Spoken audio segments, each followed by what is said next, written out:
এই যে alternative cinema বা বিকল্প সিনেমা বা প্যারালাল সিনেমা, সমান্তরাল সিনেমা বা নিদেন পক্ষে আর্ট সিনেমা বলা হতো যে জিনিসগুলো, তার একটা অন্যতম ব্যাপার ছিল পলিটিক্যাল সিনেমা।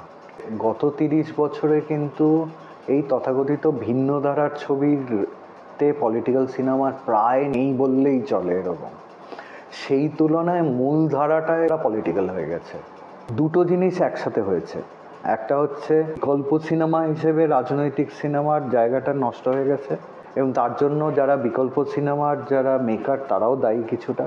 উল্টো দিকে যেটা ঘটেছে, কর্পোরেটাইজেশন অফ সিনেমা হয়েছে। কর্পোরেটাইজেশন সিনেমা কিন্তু দুই ধরনের ছবিই হয়েছে, মূলধারার ছবিও হয়েছে এবং তথাকথিত আর্ট সিনেমা। যে ছাওয়া টাইপের ছবি বলবো সেটা হচ্ছে এই যে নতুন যে জায়গাটা যেখানে কর্পোরেটাইজেশনও হচ্ছে আর পলিটিসাইজেশনও হচ্ছে, সেইটার ফল।